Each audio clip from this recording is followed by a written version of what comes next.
Good evening guys, good evening, good evening. Guys, magano lang ako magbigay lang ako ng konting mensahe lang no. Yung para madali yung monetize, pag mamadali yung monetize mo, ganito ang gawin niyo. Itong video ko na to, ito 1.4 million views. Binus over ko lang yan. Kumuha ako ng video na trending na videos, yan 1.4 na views yan. Ang ginawa ko voice over lang, voice over. Yung voice over na yan, kailangan magaling ka. Ako nga, bulol nga ako Tagalog pero tinutugma ako lang talaga yung boses ko sa pag voice over. Kabalon naman pag Bisaya, bulol-bulol, utal-utal magsalita.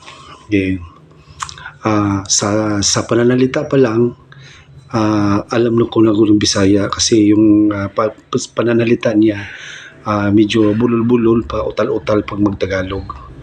Pero proud gihapon kog Bisaya gihapon ta. Kini itong video na to, itong trending ko video, voice over lang. Pag mag-trending yung kahit isang video lang ninyo lang, pag mag-trending, makukuha niya kagad yung requirements. Makukuha niyo yung 60,000 minutes viewed.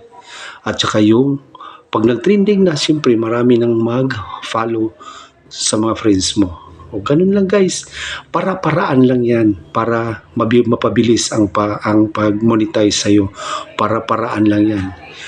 Tingnan nyo kung may pagka after a few days, ilang araw pa, tingnan nyo kung may violation kayo. Sa akin, naranasan ko yan, walang violation yan. Next video ko, tuturuan ko kayo kung saan makikita yung violation.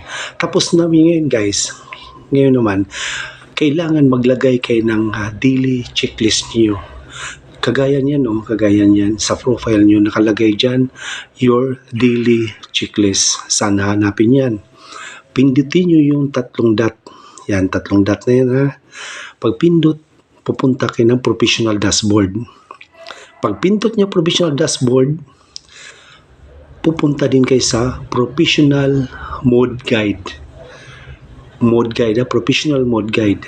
Pagdating nyo sa professional mode guide, ituturo kayo doon your daily checklist na sa pinakababa. Your daily checklist sa pinakababa. Pag pindot nyo doon sa your daily checklist sa baba, makikita nyo na kagad yung i-turn on nyo na lang yung blue. Yan, i-turn on nyo lang yung daily checklist. Pag turn on nyo, ganyan ang mangyayari sa account nyo. Yung dashboard sa baba, your daily checklist. Kung anong nakalagay doon sa your daily checklist, gawin nyo. May nakalagay dyan na reply all comments. Sa baba naman, create reels. Pag na-shaded na, ibig sabihin yung blue na yan, pag na-full na yan, full blast na yan, na shaded na yung blue na yan, okay na yan. So, tapos sa sunod na araw na naman, gano'n naman ang mangyayari. Punta lang kayo doon sa your daily checklist. Sana guys, may natutunan kayo sa mga sinasabi ko. Kung nagustuhan niyo itong video na to, please like and follow. Thank you guys. Thank you so much sa inyong lahat. Thank you.